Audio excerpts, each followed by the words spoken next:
sentimiento combinado, pues es lo que genera el sentimiento de inferioridad. Es decir, no, porque bueno, este mito de que los pueblos prehispánicos fueron conquistados por los españoles, que eran los malvados, no toma en cuenta que ya éramos un pueblo conquistado en ese pero sentido. Gerardo, Además fuimos conquistados por los indios, que son los que fueron los que derrotaron realmente al Imperio Azteca. Pero no sé, me deja con mi hambre esta respuesta. Te voy a decir por qué. Porque si vemos la historia mundial, ningún pueblo finalmente le ha ido bien. Y yo vengo de una zona del mundo donde las conquistas no tienen 500 años, no tienen 1000 años, tienen muchísimos miles de años. La zona del Medio Oriente, del Levante, es una zona de paso. Y todo el mundo prácticamente pasó por ahí, y todo el mundo fue conquistador de esos pueblos. Y sin embargo, esa gente, sin razón o con ella, se pretende Dios. Lo que les permite andar por el mundo es una alta seguridad en ellos mismos, con o sin razón, digo. Pero mira, andan ejemplo, en la vida como si la vida les debiera algo. Claro, pero te voy a poner, por ejemplo, un ejemplo que a mí me surge de la lectura de Ramos. En otro periodo de nuestra infancia, dijéramos, nuestro nacimiento como país independiente. Sí. Dice Ramos que algo que genera el sentimiento de inferioridad es cuando te das metas inalcanzables, que precisamente te crean frustración por la imposibilidad de alcanzarlas. Pero además, no nada más es el que te des esas metas inalcanzables, sino que tus procedimientos son equivocados, precisamente porque no estás en un plan de vida real. Hay una decisión en ese aspecto. Entonces, esa decisión está en la cultura, y está en la cultura mexicana. Te voy a poner un ejemplo que no viene en Ramos, pero que es muy compatible con la tesis de Ramos. Cuando nosotros nacimos a la vida independiente, cuando se decretó nuestra constitución, nuestra primera constitución como país independiente, fue en una de las fiestas cívicas más exageradas, más esplendentes, más despilfarradoras que tú te puedas imaginar. Cada diputado fue llevado en una carroza. ¿De qué años estamos hablando? 1823. Se daban 12 cañonazos, nada más por el transporte del diputado al sitio donde iban a sesionar, por cada uno, ¿no? ¿Cuál es la razón de eso? La razón es que los no hispanos, ya en este caso independientes, tenían una idea de sí mismos muy sobrevalorada. México era un gran imperio, México era el centro del mundo, México era el ombligo del universo, ¿no? Y entonces una constitución mexicana no podía ser como la norteamericana, unos cuantos representantes de estados en un pulcro van y sesionan, y es una cuestión sencilla, no, tenía que ser barroca y tenía que ser en la idea esa de grandeza. Y bueno, ¿qué pasa cuando después de todo ese esplendor en el que además gastaste un montón de dinero porque México nació endeudado como país independiente, ¿no?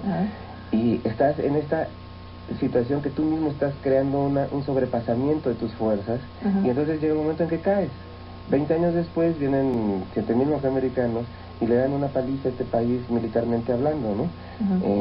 Y ese país que se sentía el centro del universo y el centro del mundo pierde la mitad de su territorio, no lo pudo defender. Esa explicación me gusta más, porque hay traes la explicación de la desubicación en relación con la realidad. Y en esa desubicación de la realidad es donde se genera el sentimiento de inferioridad, porque entonces resulta que no pudiste, y no es que planeaste mal, no es esa autoconciencia, sino el sentimiento de inferioridad, de que tú no puedes. Y entonces viene todo esto que luego Ramos explica muy bien de la autodenigración. Y entonces empiezas a ser un país que se autodenigra, un pueblo que se autodenigra, ¿no? Escucha lo que dice. Cada mexicano se ha desvalorizado a sí mismo. Y habla de un tipo popular mexicano, el pelado, cuyo comportamiento para compensar el sentido de inferioridad corresponde con la protesta viril. En un numeroso grupo de individuos que pertenecen a todas las clases sociales, se observan rasgos de carácter como la desconfianza, la agresividad y la susceptibilidad. El psicoanálisis permite descubrir en el alma mexicana fuerzas oscuras que, disfrazadas de aspiraciones hacia fines elevados, elevados, en realidad desean un rebajamiento de los individuos. A menudo se exaltan falsos valores auténticos. En ocasiones se rechazan valores extranjeros que hacen falta en México, alegando una intención nacionalista, aun cuando ésta solo recubra la ineptitud. Es durísimo, hombre. Es muy duro, pero claro, ahí está la crítica, por ejemplo, a toda la mitología oficial, pero que no además es oficial, sino es culturalmente aceptada por el pueblo. Es nacional. Yo, por ejemplo, por ponerte un ejemplo así, cuando dice los falsos valores, ¿no? Es increíble. Este ejemplo que ponía yo la vez pasada que estuve contigo, ¿cómo es posible que aquí tengamos valorado como un héroe de Pancho Villa, un bandido que violaba? Y sin embargo, lo recuerdo por esto que dice aquí de la agresividad, es como haber puesto ahí en el centro de la mitología nacional al pelado, ¿no? Al tipo agresivo, que en el fondo Pancho Villa era un resentido. Y tan es así que en el momento de la verdad, por ejemplo, cuando a él lo apresaron y llegó a fusilar a Obregón, se arrodilló a llorar, ¿no? Ni siquiera era un verdadero valiente. Entonces, sin embargo, está en la mitología nacional. Tú no te puedes oponer a Pancho Villa, es como oponerte a lo que es la identificación del carácter nacional. Cuando tú dices, algo está mal en nuestra cultura, que es el fondo de la crítica de Ramos, que por eso es profundo, porque da las tesis que después tú puedes derivar a cualquier ejemplo. Pero algo está mal en nuestra cultura si tenemos como un héroe, un bandido.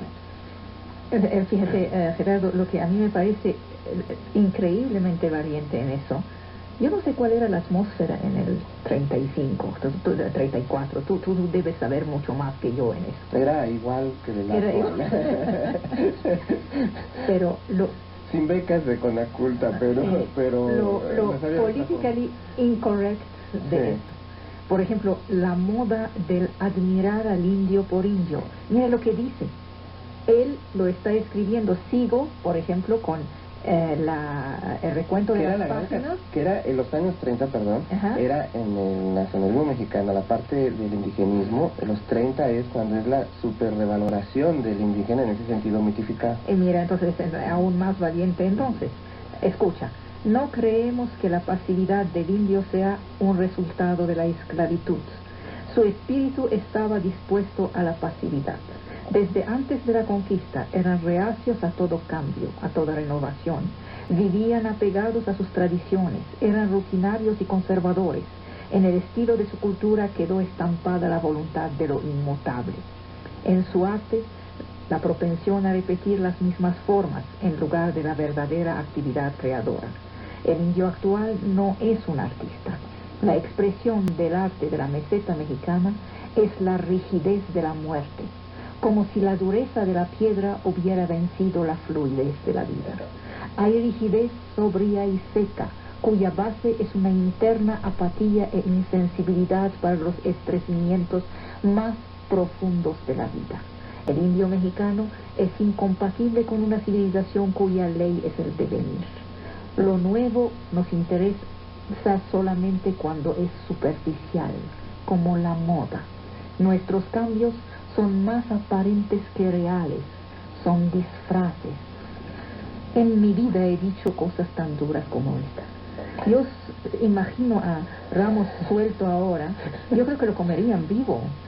Sí, por supuesto que hay una diferencia. En aquel tiempo el nivel intelectual, incluyendo de los políticamente correctos, era muy alto, entonces el debate era más fuerte y el respeto a las ideas de los demás también.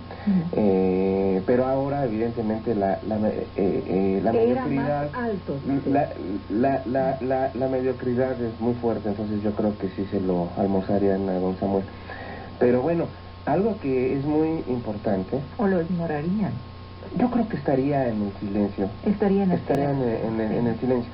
Y sería muy difícil que la mediocridad se le enfrentara, porque ¿con qué? Para empezar, yo quiero ver, la belleza de la prosa esencialista es realmente notable. Lo que acabas de leer tiene esa, por eso lo decía yo al principio, ¿no? La claridad de la idea, con la profundidad, con además el buen decir, escribe muy bien. ¿Qué sabes de él? Cuéntame un poco de él. Pues fíjate que sé poco, pero sé que era un hombre de libros, de discusiones y de tertulias. Filósofo. Era filósofo. Filósofo. Bueno. Era orgullo para los tenía tenía esta tradición española de la tertulia, ¿no? De estar con gentes tenía un grupo de gente con las que podía discutir y podía platicar. Una gran afición a la filosofía alemana. Es muy notable en muchos de sus yo sentí una buena, ¿no?, formación psicoanalista. Y por supuesto consenso psicoanalítico. Entonces era un hombre completo, era un hombre muy preparado. La tradición de formación europea. La forma de él era además era un hombre sencillo. Por eso se da el lujo de tener en un apartado del libro una crítica a la pedantería, que yo creo que era una crítica a algunos de sus contertulios, ¿no? Porque los expone muy bien, se ve que los conocía perfectamente. O sea, el carácter del pedante lo describe muy bien, ¿no? Del que tiene conocimientos superficiales nada más, pero los exhibe de una forma muy vanidosa, ¿no? Debemos volver a eso de la mitificación del indio mexicano, de la valentía que se tenía al decir no mitifique, no es así, no va por ahí. Porque la mitificación del indio es realmente una postura del criollismo. Ellos fueron los que inventaron ese mito. Tienen gran interés en la cultura, bueno, ver cómo en el siglo XVIII no tiene nada que ver con la justicia real. Inventaron al indio para oponerlo al dominio español, o más bien al dominio de los peninsulares. Fueron los españoles de acá que inventaron esto para oponerse a los españoles de allá. Pero en efecto, ahí viene parte de toda esta esquizofrenia o escisión de la vida cultural mexicana. En el momento que el indio es mitificado y lo indígena es mitificado, está ahí como un mito, en un nicho, inmóvil. Es también una piedra y es lenguaje de piedra. Pero en la realidad está el abandono de los indios en el sentido social. Es decir, para que los indios no fueran abandonados en el sentido social, tendrían que ser identificados como iguales, y como iguales representa que deben tener las mismas oportunidades, pero también tienen las mismas obligaciones, y que son personas, y que en ese sentido pues tienen que salir adelante. Yo siempre pongo el ejemplo de los negros norteamericanos, por ejemplo. Los negros norteamericanos vivían la esclavitud. Por eso incluso detestan a este gran otro hombre de nuestra cultura, Fray Bartolomé de las Casas. Fueron comunidades, organismos negros que se opusieron a que a Fray Bartolomé de las Casas la UNESCO le rindiera homenaje, porque él es el que propició la esclavitud de ellos, el traerlos como esclavos. Pero entonces estaban en el rango social inferior, eran esclavos. Y bueno, la liberación de los negros, en sentido de colectividad, es muy grande porque es una liberación de lo que ellos aportan al universal, de sus individualidades y de su realidad humana. Entonces, hay pandillas de negros, hay negros que no quieren dejar de ser pobres, hay negros abandonados, hay negros tontos, como hay negros que son millonarios, y negros que son exitosos, y negros que son grandes músicos, y negros que son escritores, etc. Y eran esclavos. Eso ya hace unas decenas de años. Es decir, la dignificación no pasa por el paternalismo. Y no pasa por el paternalismo ni por la mitificación. Y en cambio, en el indigenismo mexicano es distinto. Entonces, esta mitificación del indio, que tiene esas raíces criollas, en los años en que escribió este ensayo Samuel Ramos, estaba viviendo su auge político en México. Iba a venir el cardenismo, ya se estaba otra vez fomentando, se asumió como una... mientras podía haber sido un pensamiento de fueros y privilegios que era de derecha, en los 30 se volvió de izquierda, pero era lo mismo. Estamos lejos del cardenismo, Gerardo. Sí, pero ya estaba gestándose lo que después ya fue el gran indigenismo. Pero era lo mismo, era volver a mitificar. Entonces, yo creo que cuando Samuel Ramos ahí va a contracorriente, y aquí se aplica muy bien lo que decíamos alguna vez, referimos a otro tema. Cuando te pones a contracorriente, tienes una gran oportunidad de tener razón en el futuro. 65 años después, por eso Samuel Ramos no suena tan contemporáneo, porque él al ponerse a contracorriente, pues es el futuro que ya le da la razón. Lo sentí como la persona con quien debo estar hablando.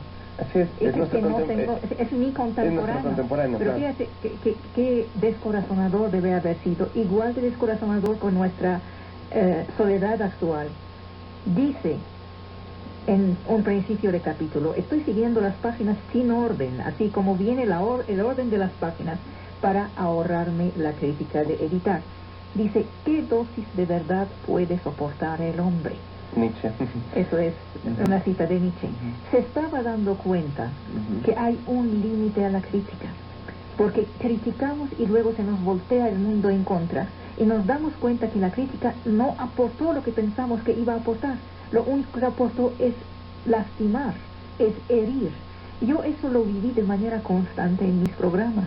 Pensaba construir cuando lo único que lograba es lastimar a la gente que me escuchaba. Y él se pregunta eso, y a pesar de su gran valentía que la hemos visto, repite frase tras frase algo para cubrirse. Dice, no se trata de una autodenigración. Cuidado, no los quiero lastimar. Luego dice, el objeto de este trabajo no es criticar a los mexicanos con una intención maligna. Soy bueno. Luego, los hombres no acostumbrados a la crítica creen que todo lo que no es elogio va en contra de ellos. Es que sabía el medio y sabía qué respuesta iba a tener. Mira, si con mucho menos, dentro de nuestra proporción, por ejemplo en el caso mía, en una clase una vez, repitiendo a lo mejor porque estaban en mi inconsciente algunas de las ideas de Ramos, sobre todo en el asunto de la mitificación al indio, ¿no? Digo, mi grupo de burguesas alumnas casi me come, ¿no? Es más, luego presentaron una queja respecto al profesor, ¿no? Es decir, era tal la herida a su mito, ¿no? Que todo surgió, por cierto, en todo este ámbito de la discusión de lo políticamente correcto, porque estaba yo recordando el escándalo de este hombre, el que critica que en las universidades estadounidenses se haya impuesto la lectura de escritores antillanos por ser antillanos, ¿no? No por ser buenos escritores, ¿no? Y bueno, de ahí derivó hasta que terminamos discutiendo el asunto de la mitificación al indio, porque decía que había mucho de este mito como una falsa conciencia, como una ideología que era necesaria para alimentar una diferencia falsa. Es decir, con eso los mexicanos creemos que ya tenemos una grandeza que no tenemos, porque no la hemos conquistado con el trabajo y el esfuerzo, ni con las obras perdurables y reales, sino hemos construido un mito y sobre el mito nos basamos, cuando la realidad indígena requeriría de la crítica. Si no hay crítica de esa vida, ¿cómo van a salir adelante? Es decir, si se les da el paternalismo, es decir, se les da la pasividad, se les da la inmadurez y se les da, al darles la mitificación, se les da el atraso. Es como el estar regocijándose en ese mito, tolerando la miseria, pero no entender que la miseria solamente requiere, para poderla enfrentar, de la dinámica propia, es decir, de la interiorización de una voluntad de salir adelante. El mito, y todo ese mito que Ramos lo explica también históricamente, qué papel tuvo la Iglesia, qué papel tuvo el hecho de cómo fuimos colonizados, porque no fuimos realmente colonia, no fuimos colonizados, no venían a colonizar, es decir, a hacer una fortuna a través del trabajo. Hay otro, aparte del asunto indígena, pero tiene que ver con todo lo que es nuestra cultura contemporánea, el odio a la ganancia real, material, está originada en, lo ubica Ramos muy bien en una de sus páginas, cuando dice que, bueno, dice, la riqueza no se obtenía mediante el trabajo, sino merced a un privilegio injusto para explotar a las clases de abajo. Es decir, lo que Ramos dice aquí, así como es central la crítica a la mitificación, porque nos ubica en nuestro momento, también cuando él establece esta premisa histórica como una herencia cultural negativa, también nos ubica en nuestro momento. Es decir, nosotros tenemos culturalmente atavismos que nos impiden como colectividad salir adelante. Yo decía el odio de la ganancia, que está establecido aquí. Tenemos un sistema totalmente oligárquico de vida colectiva, es decir, la riqueza entendida como privilegio por herencia, o por contratismos, o por esa serie de situaciones, y muy poco por la idea del esfuerzo. Y entonces, si todos los grupos sociales están contaminados de esto, los más marginados igual. Y entonces, y todos, los ilustrados, de la misma manera. Mira, vamos a verlo con cualquier ejemplo. el trabajo intelectual en México es desvalorizado totalmente. No hay la idea de que debe ser bien pagado. Si yo le digo a alguien que me invita a dar una conferencia que cobro bien, se escandalizan. Se escandalizan porque entonces piensan, es lo que yo le llamo el odio a la ganancia. ¿Cómo es posible que este señor quiera ganar dinero? Pero al mismo tiempo, se establece un sistema de becas que es un modelo soviético para mantener a los intelectuales aunque no trabajen, porque son intelectuales, porque se establece un privilegio para un estamento. Entonces, al mismo tiempo que a ti, intelectual, digamos, que pues compras libros, que estudias, que te preparas, no te quieren pagar una conferencia, se acepta que de nuestros impuestos se le pague a un grupo privilegiado de personas una X cantidad mensual de dinero, pues porque son intelectuales privilegiados. Entonces, con esta idea... hay un divorcio entre el trabajo, el esfuerzo y la ganancia. Exactamente. Pero eso es muy católico, ¿no? Es un problema del catolicismo, y Ramos también ahí está acertando en la crítica. Por eso lo trataba de relacionar con el asunto indígena. Cuando él hace la crítica de la mitificación del indígena, es la mitificación que tuvo en su origen la gran presencia de la Iglesia Católica en México, porque no hubo la oportunidad de un desarrollo libre. Se estableció a la Iglesia como el único vínculo de posibilidad en esta colonia, ¿no? Porque no eran colonizadores en el sentido de pioneros que fueran a enfrentar... Sin embargo, Gerardo, casi 100 años, qué sé yo, 60, 70 años después de que se acabó el poder de la Iglesia, seguimos exactamente en las mismas. Claro, culturalmente nos dieron formas, pero no nos dieron contenido. ¿A partir de qué momento? Nos dieron el barroco, pero no nos dieron ¿A partir de qué momento la cultura se transforma en constitutivo de la personalidad? Es impresionante eso. Debe suponerse la existencia de un complejo de inferioridad en todos los individuos que manifiestan una exagerada preocupación por afirmar su personalidad. Yo, lo nuestro, lo mío, lo nuestro, lo auténtico, lo puro. El sentimiento de inferioridad que se agravó. El sentimiento de inferioridad que se agravó con la conquista, el mestizaje y hasta por la magnitud desproporcionada de la naturaleza. Y dice, el mexicano se siente inferior. Es una ilusión colectiva. Existe un primado de la susceptibilidad que falsea la representación del mundo exterior. En la jerarquía económica es menos que un proletario, y en la intelectual un primitivo. La vida le ha sido hostil, y su actitud ante ella es de un negro resentimiento. Es un ser de naturaleza exclusiva, cuyo trazo es peligroso, porque estalla a roce más leve.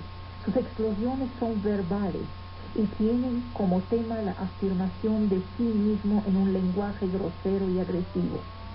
Es un animal que asusta. Tales reacciones son un desquite ilusorio de su situación real. Una constante irritabilidad lo hace reñir con los demás por el motivo más insignificante. El espíritu belicoso no se explica por un sentimiento de hostilidad al género humano. Busca la riña para elevar su yo deprimido. Su tabla de salvación es la virilidad. Hay una obsesión fálica, vulgaridad, grosería. Ahí cita las palabras, las frases acostumbradas. Muchos huevos, yo soy tu padre. Un ser sin contenido sustancial. Hombres en la aceptación zoológica de la palabra, fanfarrón. Vive en un continuo temor de ser descubierto. Imagina que el primer recién llegado es su enemigo y desconfía de todo hombre que se le acerca. Tiene dos personalidades, una real, otra ficticia. Es durísimo, es realmente durísimo. Durísimo, porque además está hablando de uno de los elementos muy característicos de la vida colectiva mexicana, que es la simulación, que al mismo tiempo es después rota por esas explosiones. Y bueno, así como es en la vida individual, es en la vida colectiva. Son otras revoluciones que en el fondo no son más que ira y machismo, ¿no? Y oportunidad de reafirmación del yo para curar el resentimiento. Porque bueno, una sociedad que no fue una sociedad centrada en el esfuerzo, si una sociedad de privilegios, genera mucho resentimiento. El problema de las sociedades oligárquicas que generan un gran resentimiento en los más favorecidos, ¿no? Sigue Ramos. El sujeto carece de todo valor humano. Es impotente para adquirirlo, de hecho. Habla de una hiperestesia de la susceptibilidad al contacto con los otros hombres. La falta de atención por la realidad y el ensimismamiento. Habla de seres introvertidos. Asocian su concepto de hombría con el de nacionalidad, creando el error de que la valentía es la nota peculiar del mexicano. Susceptibilidad de sus sentimientos patrióticos. Pancho Villa Dixit. Si no te gusta, vete para Siberia. Expresión inflada de palabras y gritos. Frecuencia de las manifestaciones patrióticas. Está inseguro del valor de su nacionalidad. Sí, es real. Y bueno, yo creo que vivimos muchos fenómenos en ese sentido. Es curioso, por ejemplo, recientemente se hizo la famosa ley esta de la... que no es doble nacionalidad, sino no pérdida de nacionalidad. Uh-huh. Y, bueno, como comparto esta cultura, en uno de mis arrebatos, decía, es que además ya hicieron jurídicamente que ni siquiera pueda yo renunciar a ser mexicano, ¿no?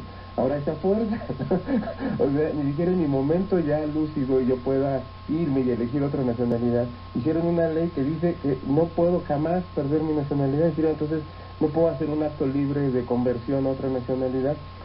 Es un detalle, pero es un detalle muy significativo, es decir, es casi metafísica la nacionalidad mexicana, según lo entendieron estos legisladores, ¿no?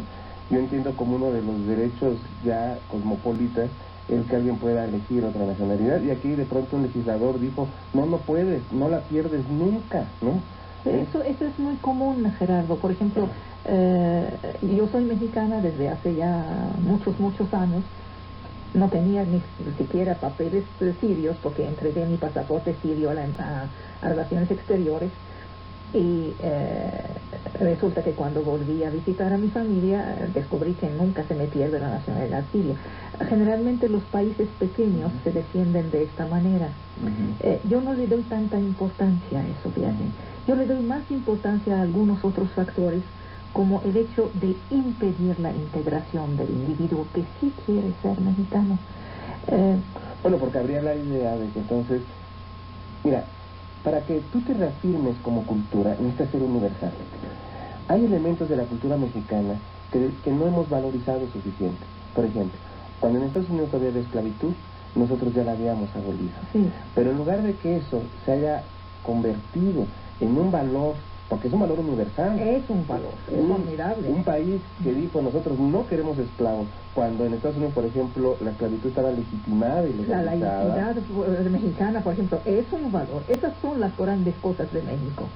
Pero esos valores universales, uh-huh. Esos valores lo son, porque siendo mexicanos son universales. Uh-huh. Eso lo explica muy bien Ramos. Es decir, tú te valorizas cuando te universalizas. Y en ese sentido México ha tenido grandes elementos. Yo recuerdo de la rechazo a la esclavitud, desde Morelos y en adelante, porque me parece muy importante. Y genera historias emocionantes.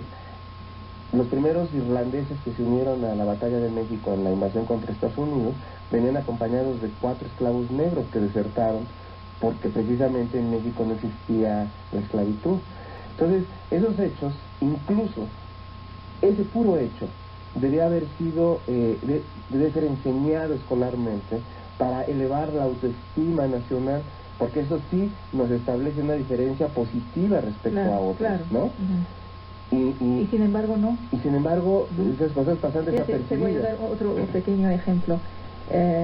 Yo llegué ya adulta a México, es decir, no costé al país para mi formación, primer periodo infancia y primera juventud en que no trabajas, solamente tomas, se gasta en ti. No lo hice aquí. Yo costé a Siria y costé a Francia. Llegué aquí a trabajar. Y yo me considero como un ciudadano ejemplar, pagando impuestos, respetando las leyes, etc. Me hice mexicana y sin embargo me estoy dando cuenta ahora a los 50 que llega un momento que ya no va a haber más integración, siempre habrá este límite, tú no eres de aquí.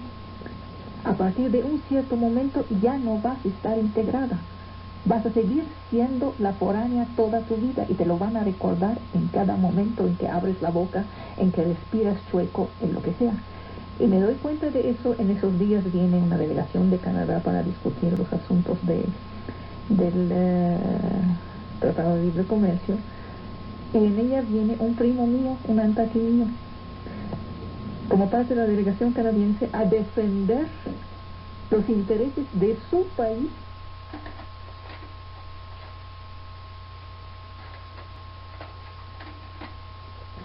Y en ella viene un primo mío, un antaqui mío, como parte de la delegación canadiense, a defender los intereses de su país, que es Canadá.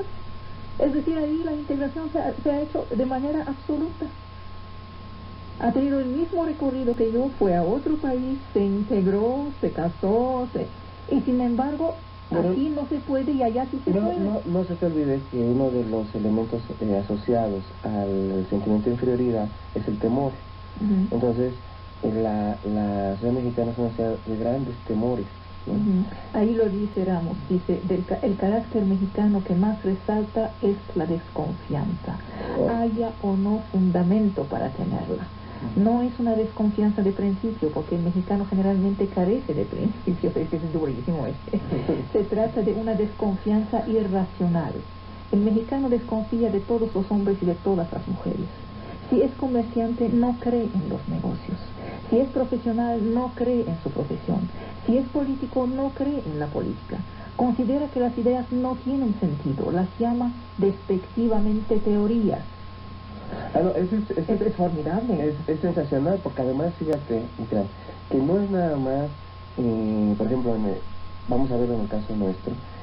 Recientemente se dio un decreto, fíjate, te lo voy a decir para que veas cómo es parte constitutivo de una cultura, ¿no? Se dio un decreto que elimina por decreto la consultoría institucional. Es decir, los más avanzados supuestamente en su formación, que son los tecnócratas, ¿no? ¿Sí? Pues eran tecnócratas, pero en esto son muy mexicanos, ¿no? Creen que las ideas, que el pensamiento no sirve para nada. Entonces por decreto lo eliminan. Es para ponerlo en el esquema de Ripley, ¿no? Pero en ese sentido serían congruentes con el carácter de la cultura mexicana. Pues claro, aquí no importan las ideas. ¿Quién cree que el pensamiento sirve de algo? Si se toman las decisiones sin establecer un tiempo, una estrategia, pues todo eso es despreciado. Bueno, lo tuvieron que ya poner en un decreto, ¿no? Es increíble. Ahí lo dice, en ese mismo lugar que estoy leyendo. No es necesario tener ideas y creencias con tal de no pensar. La vida mexicana da la impresión de una actividad irreflexiva sin plan alguno. Es terrible hacerte estar diciendo esas cosas. Pero es muy doloroso, fíjate. Pero sí es cierto, en cada momento él advierte. No quiero lastimar. No quiero lastimar, ¿no? Y sin embargo, hasta qué punto se puede aguantar eso. Yo creo que hace rato lo que yo decía de su claridad, su exposición tan sencilla, trata de ser desapasionado para incidir en el conocimiento de esta verdad que es tan importante. ¿Por qué? Porque, bueno, nosotros lo decías, no te conoces a ti mismo, ¿cómo vas a conocer? ¿Cómo vas a conocer? Sí. ¿Cómo vas? Y sin embargo, Gerardo, 65 años después, no tengo la impresión que hemos avanzado en el conocimiento de nosotros mismos. Esas cosas no se aguantan. No, porque decirle a un pueblo tan vanidoso que... ¿Somos vanidosos? ¿Somos un pueblo vanidoso? Yo creo que sí, extremadamente vanidoso. Creemos que como México no hay dos, ¿no? Y sin embargo no tenemos ninguna confianza en nosotros mismos. Porque va compatible, precisamente porque es una expresión de un sentimiento de inferioridad. Entonces tratas de reafirmarte a través de una serie de vaguedades y superficialidades, ¿no? De patrioterismos y de elementos... la moda, lo chiquito, cosas que no son importantes. Lo anecdotario. Y sabes que está viniendo la época nueva con los medios, el poder de los medios a afirmar este lado, porque los medios son el reino de la nada, de la cosita, de la anécdota, de lo chiquito. Incluso yo, el ejemplo que te ponía hace rato de la tecnocracia decidiendo eliminar la consultoría, por ejemplo, me parece un dato interesante, porque es eliminar la idea de que el pensamiento sirve para algo. Ajá. Al mismo tiempo propició que las consultoras norteamericanas sean las únicas que están cobrando, pero es una expresión del sentimiento de inferioridad, es decir, si son norteamericanos, es decir, pueden pensar, pero ¿cómo vamos a creer que le vamos a pagar a un mexicano por pensar? Volvemos al ejemplo de esta desvalorización del trabajo intelectual, ¿no? Nadie te va a querer pagar una conferencia, ¿no? Pero al mismo tiempo te pagan unas becas. Es decir, lo importante de este tipo de pensamiento, yo creo que lo importante de Ramos, es que al penetrar él en su crítica, al ir a las raíces, al tratar de ver qué atora culturalmente, porque es la parte decisiva, la cultura es decisiva, a los mexicanos, yo creo que le está haciendo una gran obra ética, una gran obra de pensamiento. Está unido ahí su valorización de lo que es bueno y malo. Para él lo bueno, yo creo, era hablar con la verdad. ¿Cómo se agradece eso? Yo no creo que agradecen eso. Yo no creo. Bueno, yo creo que... Qué bueno que fue él que lo dijo, porque tiene un nombre muy de aquí. Es de aquí.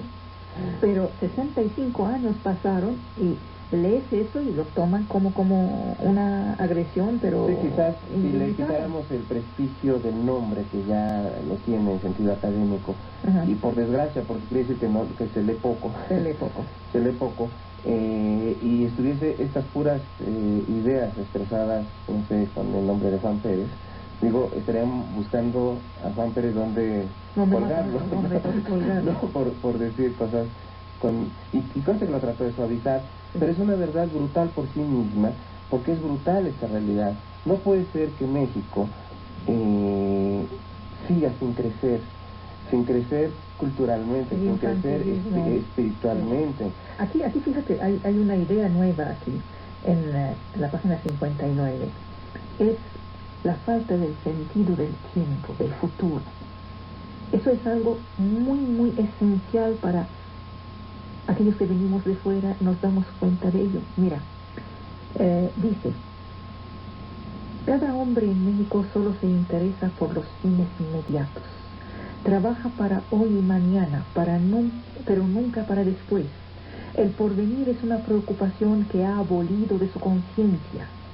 Nadie es capaz de aventurarse en empresas que solo ofrecen resultados lejanos.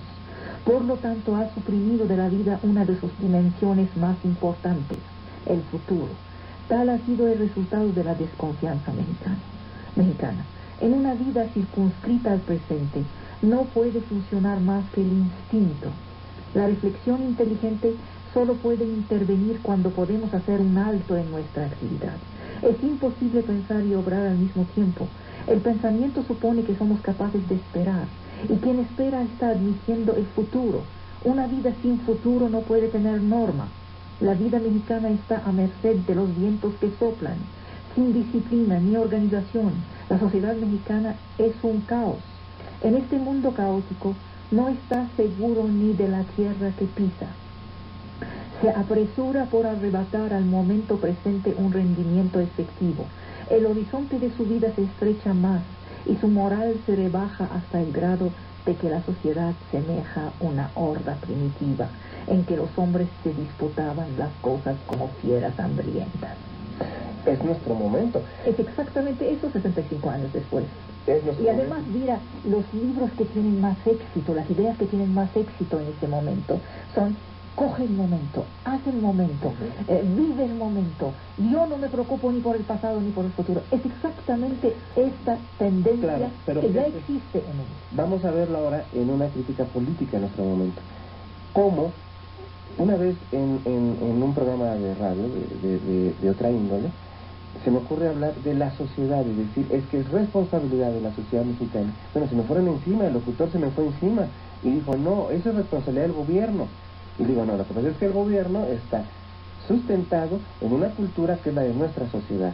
Entonces, si tú tienes un gobierno que no planea, que planea mal, que toma malas decisiones, y de momento que es caótico, todo mundo es porque es reflejo de la sociedad mexicana.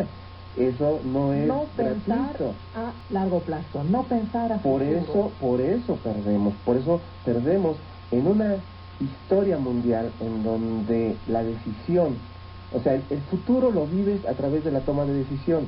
El futuro no existe, tú haces que exista, pero para que exista es porque estás tomando decisiones sobre ese futuro. Está relacionado con la voluntad y la responsabilidad. Así es. Entonces, los pueblos salen adelante, las naciones salen adelante, que tanta envidia nos provoca, entre otras cosas es porque toman decisiones, y al tomar decisiones están pensando en el futuro. La sociedad mexicana no, la sociedad mexicana quiere disimulos.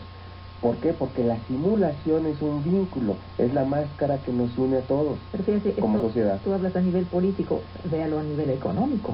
Hacer una inversión de largo plazo, eso no funciona. En México no. No, porque haces una inversión y quieres recuperarla en 6 meses. Así es, y porque aparte el dinero mexicano, el gran dinero mexicano es un dinero del privilegio. No está entendido como esfuerzo, con sus honrosas excepciones, por supuesto. Pero en general no es la idea de que el dinero surge del esfuerzo. Es de todos los niveles, Gerardo, no solamente a nivel del dinero y del privilegio. El hecho, por ejemplo, de tronar toda la plata que ganaste en la quincena en un viernes en la noche, esto ya es cultura profunda, es no pensar en el futuro. Es no pensar en el futuro y... No existe el futuro. Y goza el momento. Claro. Y lo transforma en filosofía. Pues es la fiesta, ¿no? Es el derroche, es el exceso, ¿no? Somos un país de exceso en ese aspecto. Lo cual, el exceso lleva al vacío. Porque entonces también vivimos esos momentos de euforia junto con los momentos de depresión. Entonces, o estamos en la euforia o estamos en la depresión. Impresionante. Pero nunca en un equilibrio. Cada 2 páginas vuelve con la idea esencial del libro, que es la de la susceptibilidad, del sentido de inferioridad. Es realmente la columna vertebral. Ahí mismo, después de hablar de la falta de sentido del tiempo y del futuro, y dice, la susceptibilidad vive alerta, a la defensiva, recela de cualquier gesto, de cualquier movimiento, de cualquier palabra, todo lo interpreta como una ofensa. El mexicano llega a extremos increíbles, su percepción es ya francamente anormal, ya no espera que lo ataquen, él se adelanta a ofender, son reacciones patológicas. La inseguridad de sí mismo que el mexicano proyecta hacia afuera sin darse cuenta es la razón de esto. Habla de un estado de ánimo que revela un malestar interior, casi siempre está de mal humor, iracundo, violento, es pasional, agresivo y guerrero por debilidad, carece de una voluntad que controle sus movimientos, su vitalidad por lo común es débil, hay sobreexcitación y desequilibrio psíquico.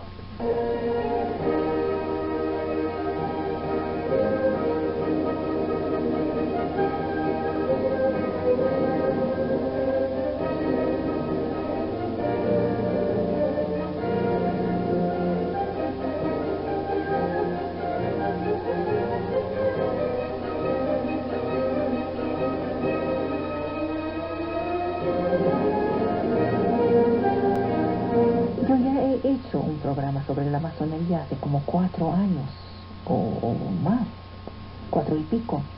Fueron de los primeros programas del primer año del banquete.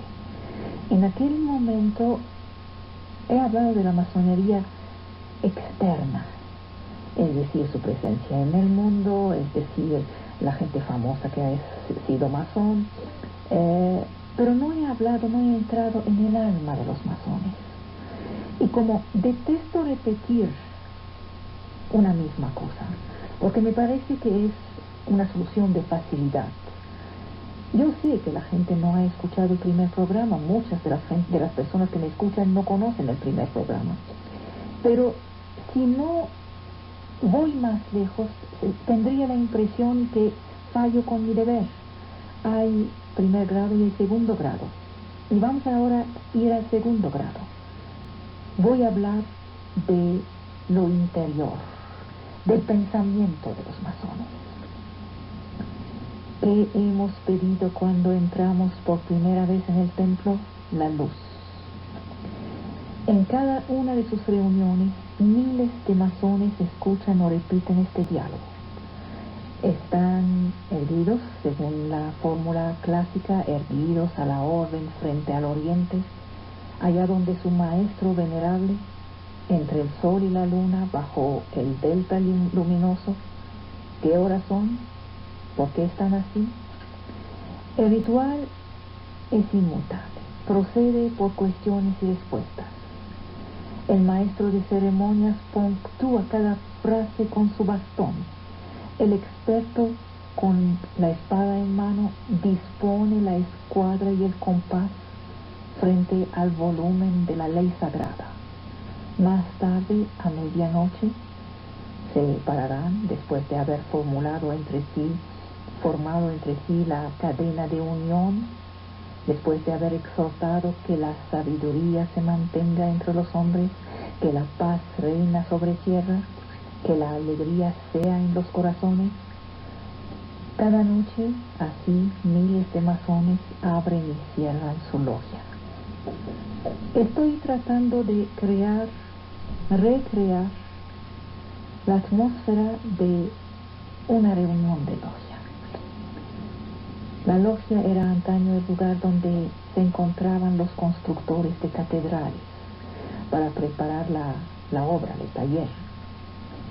Se ha vuelto una asamblea de hombres libres y de buenas costumbres, según la frase consagrada, que desean construir ya no un edificio de piedra, sino una obra espiritual o intelectual llamada simbólicamente el templo de la humanidad. Este bello edificio no es fácil de construir. El carácter iniciático de la masonería plantea cuestiones a propósito de la práctica de los rituales, de los símbolos. ¿Acaso son un camino que lleva a la iniciación? ¿Eso es la transformación real, efectiva del ser humano? ¿O es una simple tradición que tuvo el mérito de establecer una relación entre los masones, pero que solo se respeta hoy por formalismo? El secreto masónico tendría para sus enemigos un carácter mafioso. Ya ven, los masones tienen los secretos y son como una mafia. Para otros, el secreto es indispensable a la serenidad del trabajo en los talleres. La identidad de la masonería no está clara, ni para los de afuera, ni para sus adversarios, ni para los masones mismos. Las nociones de tradición y de iniciación tienen significados totalmente diferentes de uno a otro. Su historia está llena de escisiones, de luchas para conquistar el poder interno en el nombre de concepciones diferentes que unos y otros tienen de la masonería. Cada hermano masón es libre de pensar y decir lo que quiere. No hay ni papa ni amo para dispensar una verdad. Esta actitud constituye sin duda la mayor fuerza de la masonería y explica su sobrevivencia en el mundo. No hay dogma. A la vez, puede ser su mayor debilidad. Cada logia quiere ser un crisol en el cual se encuentran hombres venidos de todos los horizontes. Cada quien reconoce la diferencia del otro y reconoce en él a un hermano. Rudyard Kipling, el autor del libro de la jungla, el autor de King, describió de manera magnífica en algunos de sus poemas este ideal masónico, ideal descrito como la autonomización de cada quien en la preocupación por lo universal. Estamos ante una institución muy compleja. Y primero vamos aclarando los términos. Vamos a hacer como un tipo de pequeño diccionario. Se habla de columna, de taller, de convento, de logia, de las constituciones de Anderson, de los grados, del volumen de la ley sagrada, de los instrumentos, de las tres grandes luces, del templo, del gran arquitecto del universo. ¿Qué es eso?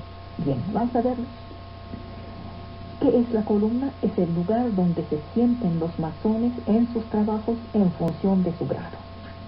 ¿Qué es el taller? Es donde se reúne la logia para trabajar bajo la dirección del maestro. ¿Qué es el convento? Es un congreso que reúne cada año los diputados de las logias y que elige al gran maestro. ¿Y qué es la logia? Es sinónimo de templo. Puede designar el conjunto de los hermanos trabajando bajo la dirección del mismo maestro venerable. Ahora, una logia de investigación es aquella que trabaja sobre temas de orden simbólico o histórico. Las constituciones de Anderson son el texto fundador de la masonería especulativa. Fueron redactadas por el pastor Anderson y adaptadas por la Gran Logia de Londres en 1723. Se habla de grados. ¿Qué son los grados? A lo largo de su recorrido iniciático, el masón sube por grados, del primero al tercero en las logias azules, del cuarto al 33, que es el último, en los altos grados. Simbolizan el avance en el arte de la masonería, el arte real. Los tres primeros, que son aprendiz, compañero y maestro, son comunes a todos los ritos. Luego cada rito posee sus propios altos grados o side degrees, a los cuales solo se accede por cooptación. Una frase que sigue repitiéndose en todos los textos: gran arquitecto del universo. ¿A qué se refiere? Unos lo identifican con Dios, otros ven en él un símbolo. En cuanto a este volumen de la ley sagrada, es a menudo la Biblia, pero puede ser otro libro sagrado o un libro blanco o las constituciones del orden. Los famosos instrumentos son la escuadra, el compás y el nivel, los instrumentos de la construcción. Ahora, el templo es la imagen cósmica del universo, es un edificio conforme con las normas directrices masónicas. Y es el lugar donde se reúne. Tiene forma de cuadrado largo, mientras que el templo interior es aquel que cada quien lleva en sí y donde se equilibran fuerza, sabiduría y belleza. Bien. Ahora, ¿qué es eso, la masonería? Ni es una secta, ni es una religión. Es la síntesis del pitagorismo. El pitagorismo, les recuerdo, se dio entre 570 y 480 AC. Desarrolla la idea de que la esencia de la realidad entera está contenida en los números. Es la síntesis del hermetismo. Viene de Hermes Trismegista, legislador egipcio. Es el nombre dado por los griegos a Thoth, el dios considerado como inventor de las artes y las ciencias. Y es la síntesis del judeocristianismo. ¿Qué es lo que llevó a ser masones a hombres tan diferentes como Condorcet, como el matemático Laplace, como Montesquieu, como Cagliostro, como Lafayette, como Marat, como Mozart?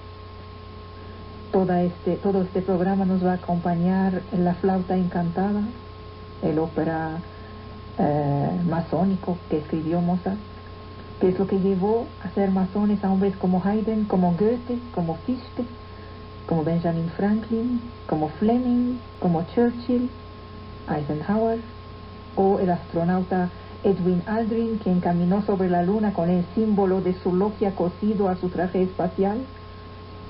En nuestro país, ¿qué es lo que llevó a ser masones a Hidalgo? ¿Qué es lo que llevó a ser masón a Elías Calles, a Lázaro Cárdenas, a Francisco I. Madero, a Benito Juárez? En el resto de América, ¿qué es lo que llevó a ser masón a José Martí, a San Martín, a Washington, a O'Higgins, a Bolívar? Hoy hay 5 millones de masones, de los cuales 4 solo en Estados Unidos, unos 110.000 en Francia, unos 580.000 en el Reino Unido. La masonería despierta conciencias y se inscribe en una tradición cultural. Esta fundación cultural se organiza en el arte de los constructores. Actúa de tal manera que trates en todo momento a la humanidad, tanto en tu persona como en la de cualquier otro, como un fin, jamás solo como un medio.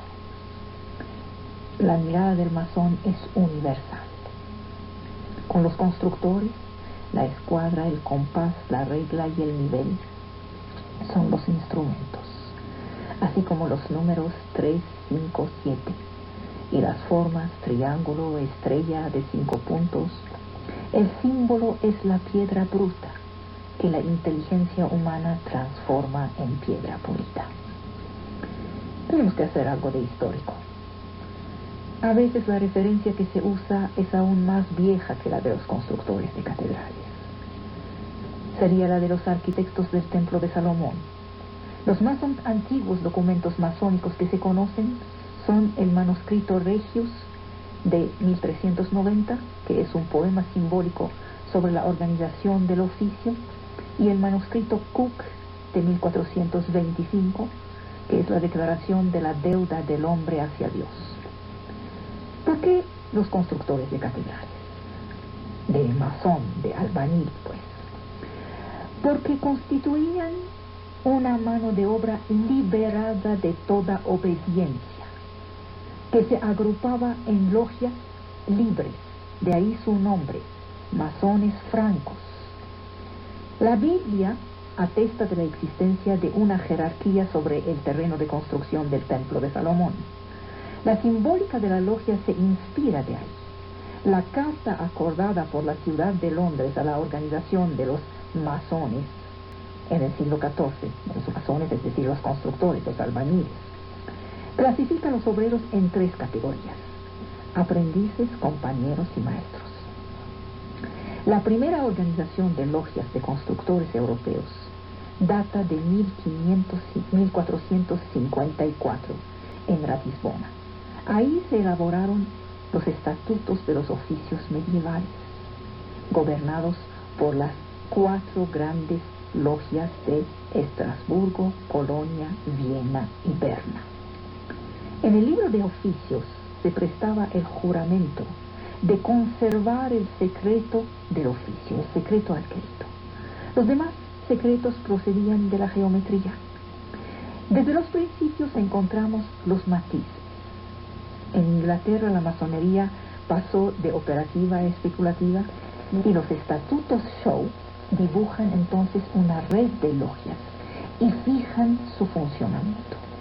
A partir de entonces, la logia quedaba dotada de un estatuto jurídico y moral, una jerarquía interna. Es la institucionalización del grupo. Ahí podemos fijar la verdadera fecha histórica de la institucionalización de la masonería.